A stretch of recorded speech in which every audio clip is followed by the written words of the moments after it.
Hey there, and welcome to the DFS Build NFL edition, Monday Night Football edition. Actually, I'm Kevin Roberts, getting ready to go over the Bengals Cowboys Showdown slate breakdown for DraftKings Showdown slate for this game. This is a really fun game and opportunity for us to win some money. Obviously, the goal is to help you do just that. If anything I say here helps you all, please smash the like button and also subscribe to the channel. Just because if you do that, you're going to get alerted to videos just like this, free advice breaking down the slates, pointing you to plays that maybe you wouldn't otherwise be thinking about.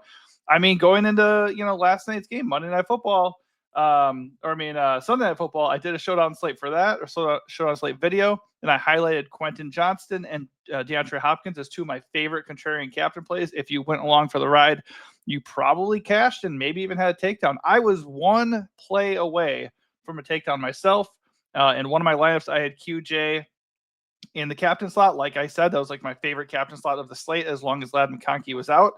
And I was 1v1. It was I had Kelsey in there instead of Nuke. And if I would have had my boy Nuke in there, I was saying I was liking him, then I would have had a takedown. Oh, a shared takedown. Obviously there's always the risk of dupes on Showdown. So the point is, if you followed, then you probably did pretty well. And hopefully we can do that again tonight. And also, we only have one NBA game on the schedule today, so we're not going to do, obviously, a breakdown for that. But if you want to see a Monday Night Showdown or Monday Showdown NBA slate video, let's get this video to 30 likes. And then if that happens, I will push out a video for that as well. All right, so let's get down to it. This is a really fun slate on paper. Really fun game anyways. 49.5 total. The Bengals are 5.5 point road favorites, which is not something you see a lot of.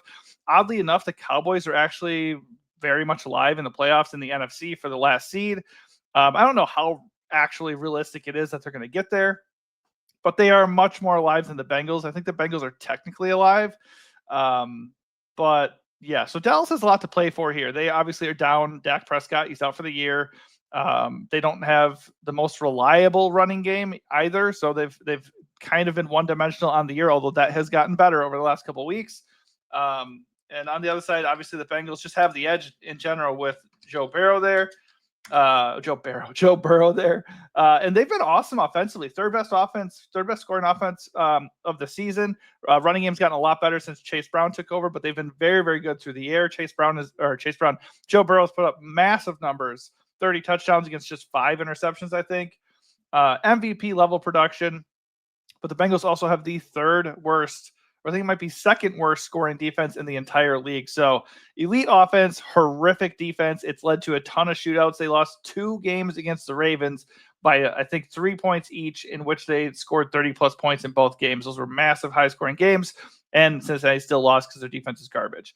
So we could probably expect a good amount of points here. I honestly feel like the Dallas side, the projected point total is a little bit low. Dallas does have some nice options. They get Jake Ferguson back from a concussion, and they obviously have CeeDee Lamb. They have a lot of speedy guys, whether it be Kavonte Turpin or Jalen Tolbert.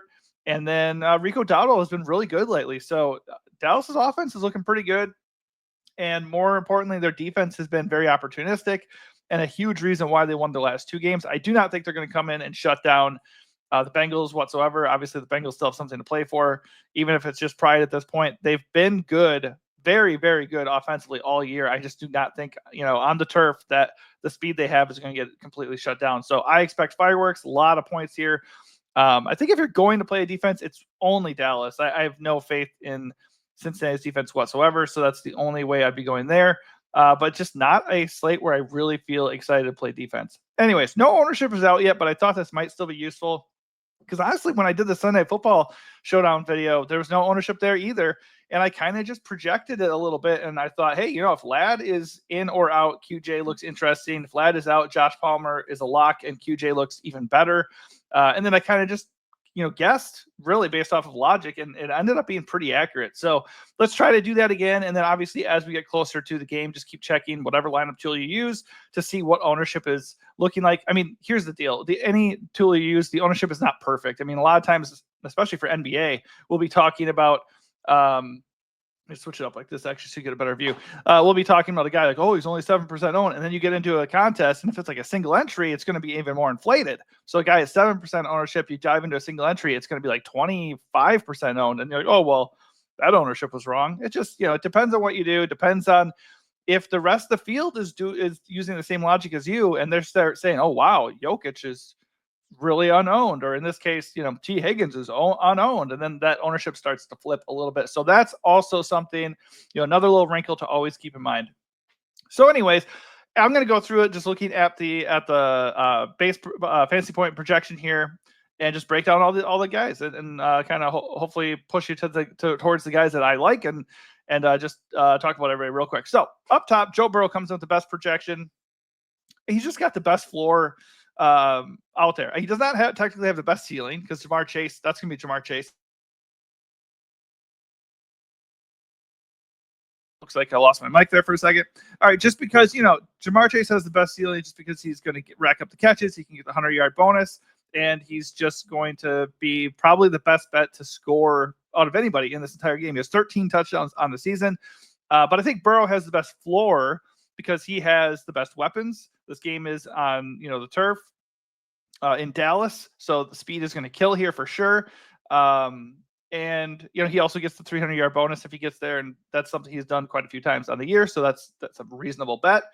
And honestly, let's check the matchups here. I mean, Dallas is a pretty friendly matchup across the board. Dallas is 5th worst against fantasy quarterbacks on the year. Bengals are dead last against fantasy quarterbacks on the year. Over the last 4 weeks, they both remain bottom 5. So nothing's really changed there. On the ground, the Cowboys on the season are 5th worst against fantasy running backs. The Bengals are kind of middle of the pack. The last 4 weeks, though, Bengals are 5th worst, and Dallas has been a little bit better. They kind of flip-flop. So Dallas is more middle of the pack over the last 4 weeks. Just nothing there is going to make me not want to play, Chase Brown or Rico Dowdle, though.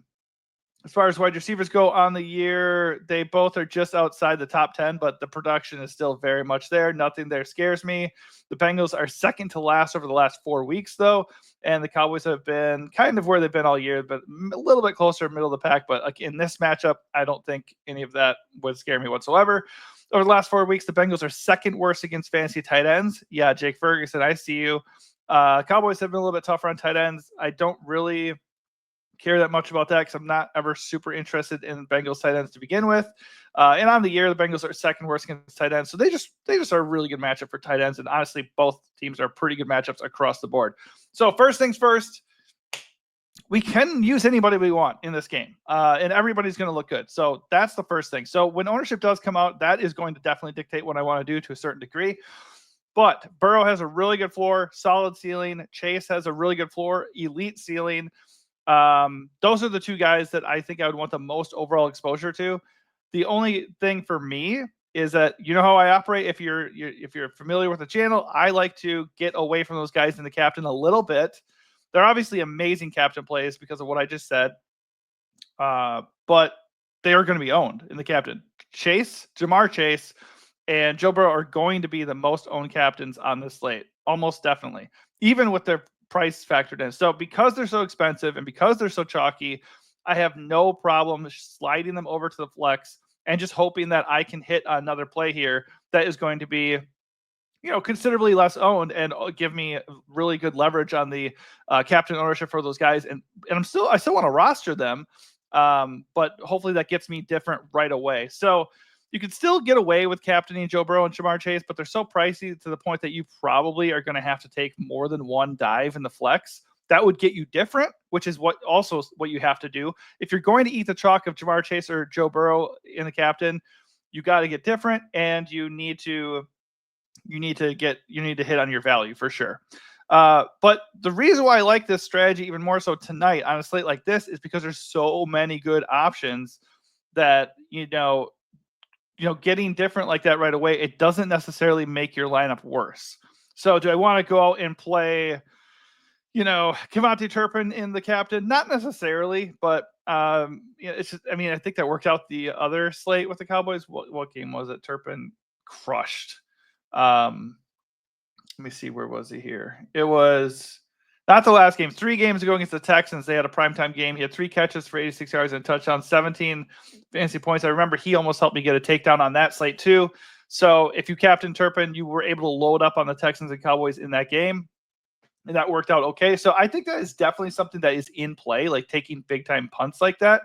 I just don't know if it's necessarily something you absolutely have to do. Anyways, before we get that far, let's keep going here. T. Higgins automatically is going to carry some ownership, but he is a really good leverage play on Jamar Chase. If Jamar Chase is going to be a mega chalk, T. Higgins looks like a really good captain play. It's not like you're losing a lot of upside here. T. Higgins has been really good pretty much all year. He has dealt with health issues, but on the year, he's averaging 18.8 fantasy points per game. 17 fantasy points last week, 32 fantasy points 2 weeks ago. He has not had less than 14 fantasy points in any of his last 5 games. His real issue has been the fact that obviously Jamar Chase is there, so it can lower his ceiling, and the fact that he hasn't really been healthy all year. So he is healthy. He is healthy right now, and Jamar Chase is there to take attention away from him. So I think, assuming I'm correct in that Jamar Chase is going to be really chalky, T. Higgins looks like a really, really good tourney pivot up top in the captain's lap. He's not a whole lot less expensive than the top guys here. At least he's not a whole lot less, less money than CeeDee Lamb or Joe Burrow, but he is 3,000 less than his buddy Chase in the captain slot. So I really like T. Higgins on this slate. But he's probably going to carry some ownership. I just think he's going to carry way less ownership than Chase and Burrow. My guess, it's going to be Chase and Burrow about 20 or so percent, probably splitting. And then some guys like T. Higgins, Chase Brown, CeeDee Lamb are probably going to be in the 10 to 15% range. And I'm okay with that being as contrarian as my captain gets, as long as I'm not eating that like 40% chalk of the top 2 plays. And I'm just getting guys who are like half or a third of the ownership of those other dudes, and then sliding those other guys into my flex or fading depending on how my lineup shakes out. So T. Higgins is the first one. He looks really good. Chase Brown will be the next one. He's been really, really good. I mean, nobody else is doing anything on the ground for the Bengals. Zach Moss has been out for forever, and Chase Brown has just taken advantage of that in a big way. 19 plus fantasy points in 4 straight games. Just a massive, massive workload. He had 15 touches last week against the Steelers. Not even a good matchup, and he still had 19 fantasy points. The week before that, he had 27 total touches on 29 total opportunities. Just he's out there for the whole game. He catches passes. He's used in the red zone. He's an explosive back. He gets a lot of carries. There's nothing to hate here. I love Chase Brown. What I do with him is just going to completely depend on ownership. And really, that's it. I love him in the flex. And if he's going to be overlooked, right up with T. Higgins. He's right there. Really, really good captain play. I'm interested to see what the ownership on CeeDee Lamb is going to be. If CeeDee Lamb is really owned, especially in the captain, I have no problem with getting away from that. Obviously, he has Cooper Rush throwing to him, so he's not as reliable as he normally would be.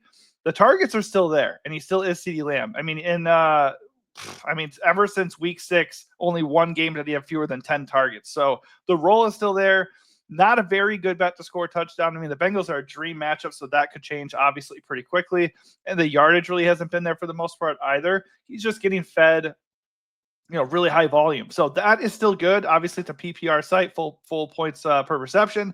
So we can just bank on, hey, he's going to get 10 targets. If he gets 8 catches and 70 yards, and maybe he scores a touchdown, then yeah, he's obviously in play in the captain.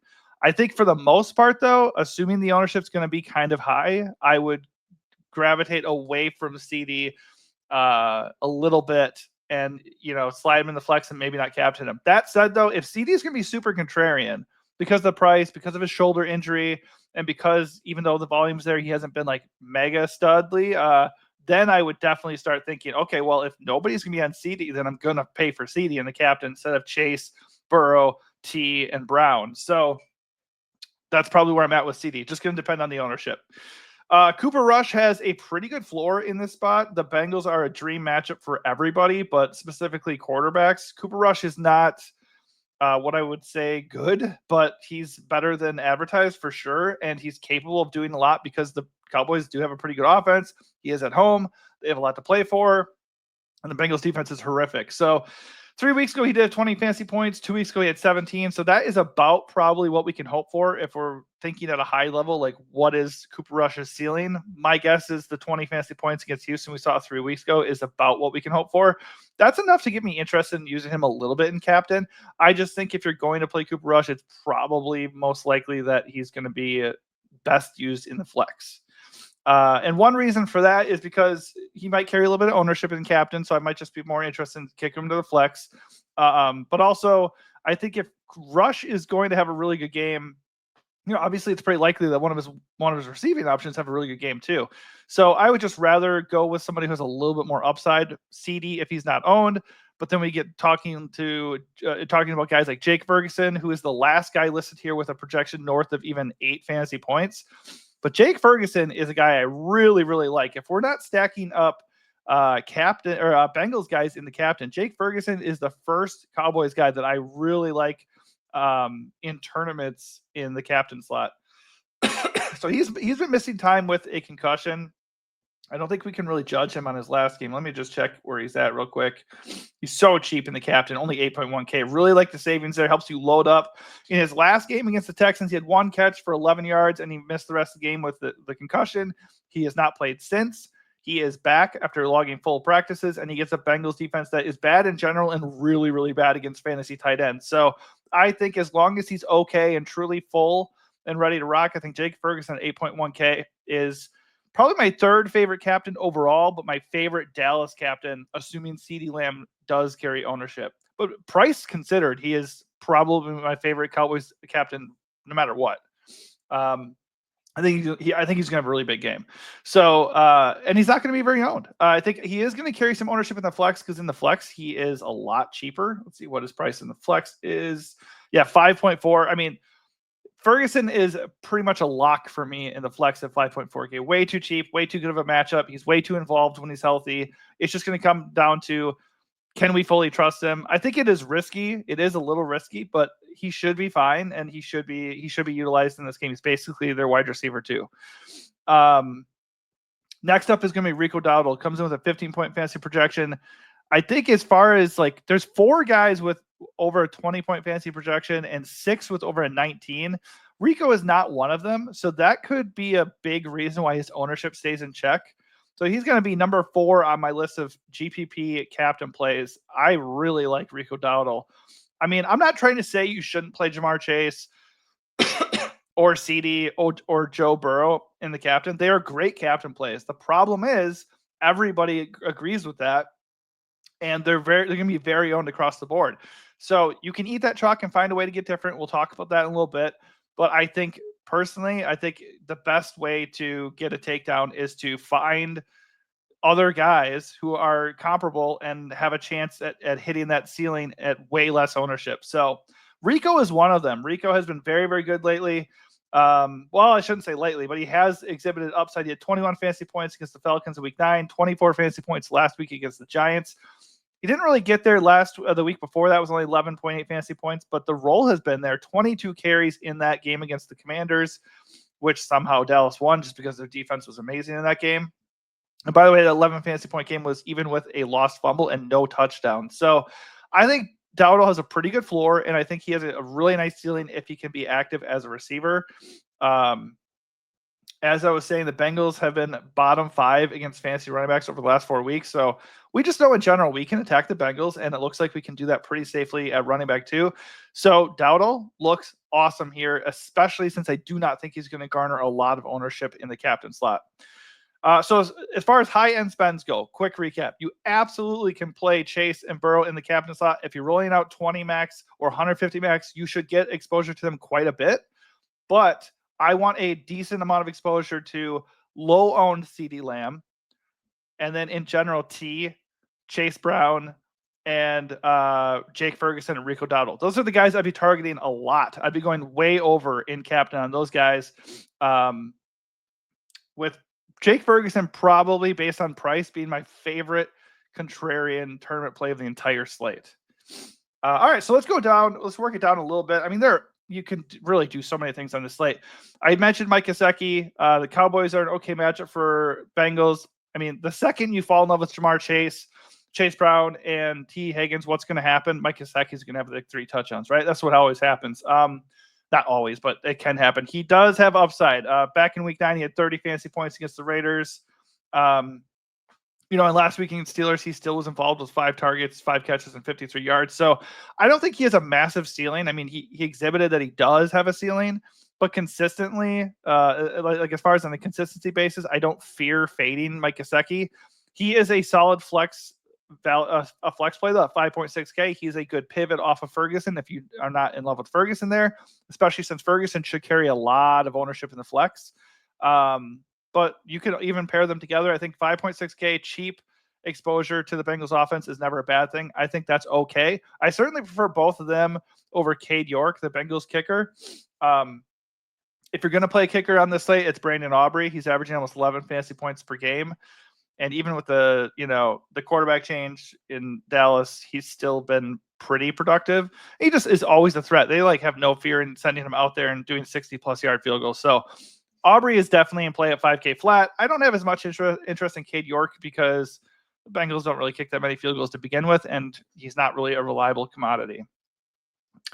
Brandon Cooks at 10.5K. He's technically the wide receiver 2 for the Cowboys, but really in name only. I think that's really Ferguson's role. Cooks did pop back up in his last game. He came back from injury. He had been out since week 4. He had 10 fantasy points right away with a touchdown on 7 targets. If he's going to have that kind of a role in this matchup, I think Cooks is definitely in play. I prefer him in the flex at 7K just because 10.5K for him in the captain feels a little bit steep. I would much rather go get Jake Ferguson. And that's just where I am there. Or I'd go up and get Rico or Cooper Rush or T and pay $3,000 to $4,000 more dollars instead.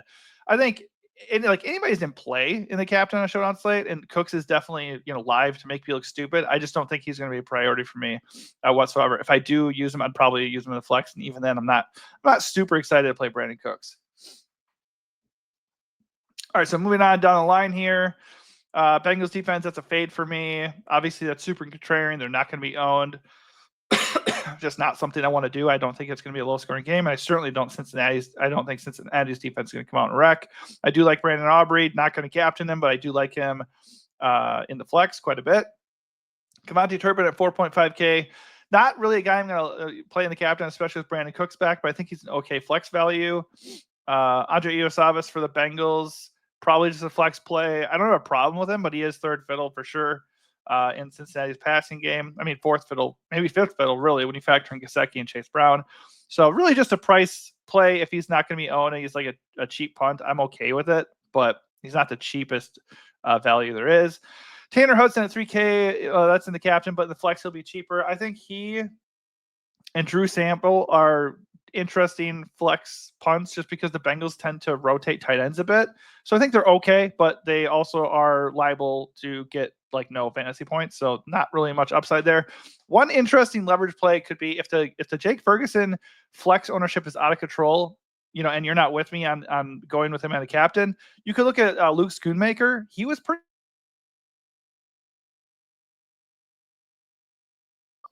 Looks like I lost my mic again there for a second. Hopefully I didn't lose it for too long. But Luke Schoonmaker could be an interesting leverage on Jake Ferguson if he's really chalky. And just if you don't like Jake Ferguson, maybe he steals some usage in the passing game or he snags a touchdown. And at his price, I think in the flex, he is an okay value to consider. Not super interested in Jonathan Mingo or Jalen Brooks now that Brandon Cooks is there. You can always punt with them in the flex. It's not the worst thing to do. Just not something I am excited to do. And I don't think anybody else really stands out. The Cowboys are kind of just Rico Dowdle or bust right now. Ezekiel has had 5 carries in his last 3 games combined. They've used Hunter Lupke in a couple short yard situations. He had 3 carries last week. And he can always get a catch or vulture a touchdown or something. So I think as a punt flex, he's okay. Just not going to consider him in the captain. All right, that is going to do it for me. Just as a quick recap, you can obviously play anybody. You can play all the studs we talked about up top in the captain, but we got to get different somehow. I think the best and easiest way to do that is to do it in the captain. There's so many good options on this slate, so I'm not scared of doing that. I'm not scared of sliding Burrow or Chase or both over to the flex and just getting different with guys like T, maybe Chase Brown if he's not going to carry a lot of ownership. And I really like Jake Ferguson. And then CeeDee Lamb, if he's going to be a contrarian on the slate. Or hopefully my mic didn't cut out too much. I don't have time to re-edit or reshoot the video. So hopefully that recap makes up for anything you lost on the audio there. But yeah, if this helps you in any ways, please smash that like button. If we get 30 likes on this video, I will push out an NBA Showdown video for tonight as well. And be sure to subscribe too so you don't miss out on any of these videos. And then you're going to be in the community and around for any future contests or any, live video shows we do. Anything we do like that, you're going to want to be subscribed. So be sure to do that. And then if you have general questions or comments, be sure to drop them in the videos and we will respond as we can. Thanks for watching and good luck.